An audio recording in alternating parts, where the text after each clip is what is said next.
What happens when a brand known for its heritage and its style decides to drop a max cushion daily trainer to go against some of the big boys? That's exactly what Diadora did when they dropped the Cello 2. Find out in today's full review if this shoe deserves a spot in your shoe rotation.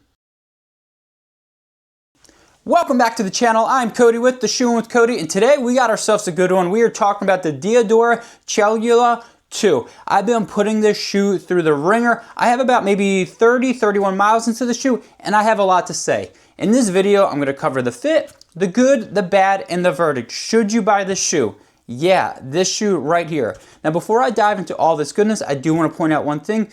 Diadora did send me this shoe for a review, but they have no idea what I'm going to say in this video, and they have no control over any of my content. I also have a big favor to ask you all.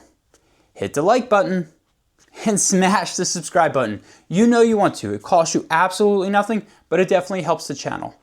Now let's sit back, relax, and let's talk about the Diadora Cellula 2. To kick this video off, I am going to talk about the fit. And for me, I'm a men's 9.5 in almost all shoes. And my 9.5 worked really nicely in the Diadora Cellula 2. Plenty of room on the length, not an issue at all. Definitely a true to size for me personally. The one thing I do want to point out, true to size absolutely worked really nicely in my men's 9.5. The shoe accommodated my foot, which is a little bit wideish, but it definitely is not the most accommodating shoe. So it's definitely a little bit on that narrower side. I will say Diadora being more of like an Italian brand, a European brand, I find sometimes those brands are a little bit more narrow than maybe a brand in the United States. It didn't cause any issues, didn't cause any blistering, but I do want to point that out. It's a little bit more on that narrow side. The one thing though I will point out, the volume of the toe box, no issues there. So that's kind of nice. So again, a little bit narrower here, perfect length, and the toe volume is really nice. Reason why that's important, if you get too much rubbing right here and you get a blister on top of your toes, going for a long run in this shoe is just not going to work. So again, for me personally, I had no issues with the fit. The width, while it's on the narrow side, I had no issues and it was perfectly fine. It's cold here in Pennsylvania, so I am also wearing a little bit warmer socks, and I didn't have any issues. I just like to point out it's just not the most accommodating shoe that I've worn, but again, it didn't cause any blistering and it didn't cause any hot spots. It's just a little bit on that snugger side. Now, because I'm a positive guy, I'm going to start with the positives. And honestly, the number one has to be this foam. This Anima foam is really nice. This is just a really comfy cruiser. This is a shoe I really enjoyed for those recovery miles. When I was going about like a 9:15, 9:30 pace. Daily miles, when I was going around like an 8:30 pace, I felt like I could pick it up a little bit. And when I was going long distances, you know, going the double digits, where I just want a cruiser, I don't care about my pace, I just want a comfortable shoe that I can click off the miles. And this shoe definitely answered the bell right there. This is a workhorse shoe, in my opinion. This is a shoe you're going to get like 80% of your miles in. It just gets the job done. I thought it also had a really nice ride. The foam they're using is it's responsive as in a comfy cruiser. It's comfortable. It has a really nice ride, and again, you get a decent amount of it. The other thing I want to point out, this is a very stable shoe. So you are getting a good amount of stack in it, but I did find when I was going on some tighter corners in my neighborhood or when I was running around the lake, no issues there at all, and that's nice. So one of the reasons why I like to say that is when I go long distance, I'm talking about double digits, I'm in a marathon training block, and I'm going long distance, I like a little bit more stable shoe for those later miles. So what ends up happening for me personally, if a shoe's too unstable, by like mile 17, 18, whatever that situation is, my ankle starts to feel a little bit. I'm happy to report I found this to be very stable and just very comfortable.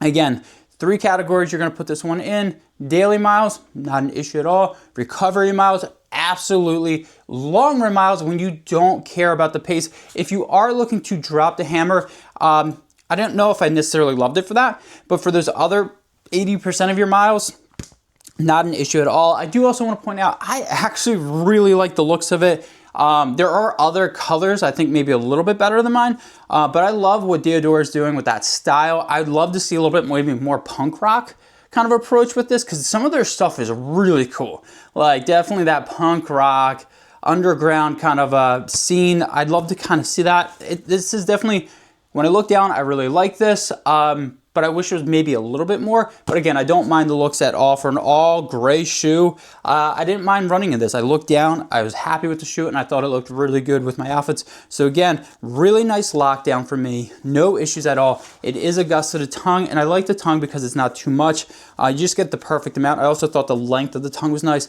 Very plush in the back. Very plush, and then the foam just kind of makes it all happen. So again, very plush, very comfortable. This is that comfortable cruiser that you're not going to regret getting a ton of miles in.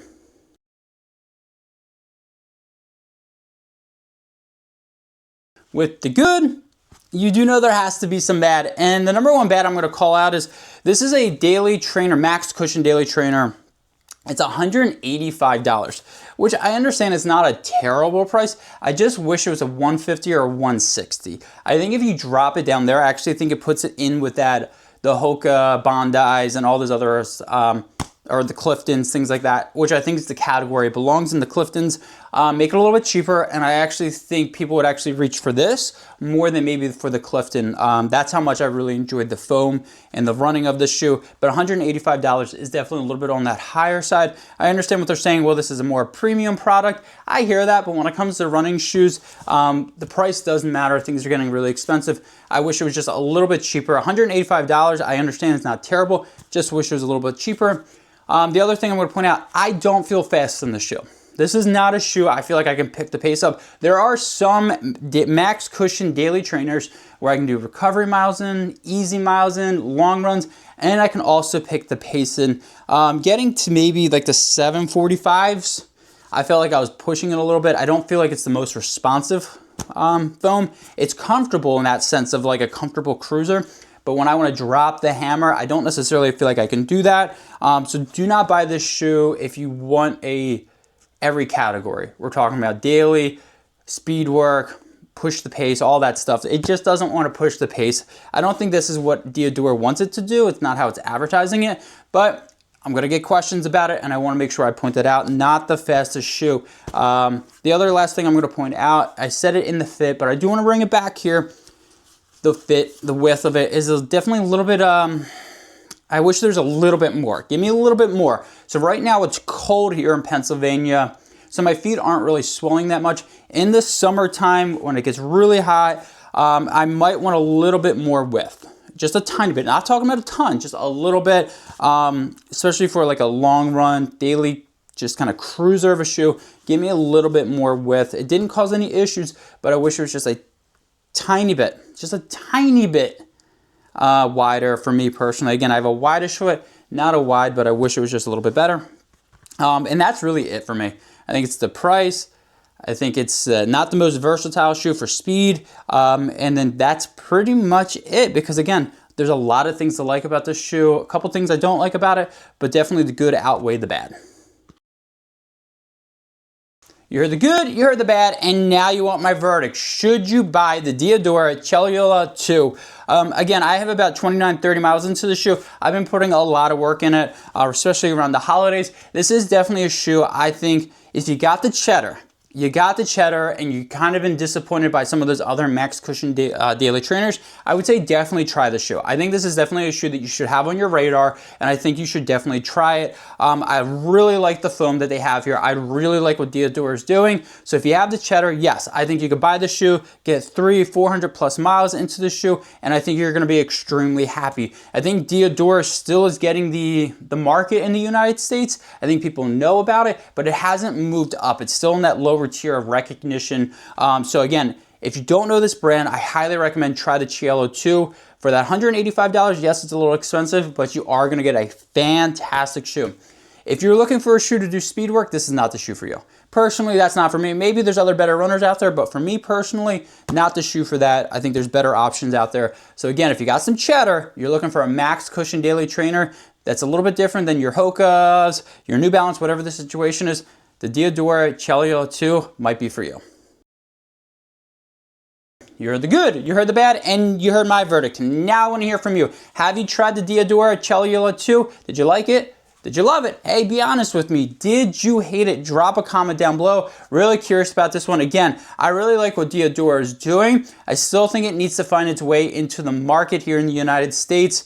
I'm really curious to see how well it does in the upcoming years. So again, drop a comment down below. Have you tried this shoe? If you haven't tried it, what's holding you back? Again, drop that comment down below. I really appreciate all your support. So remember, hit the like button, smash the subscribe button, and until next time, I'll see you all out on the run. Thanks for checking out this latest review. Don't forget, hit the like button, smash the subscribe button, and check out some of the other rad content that I've dropped out on the channel.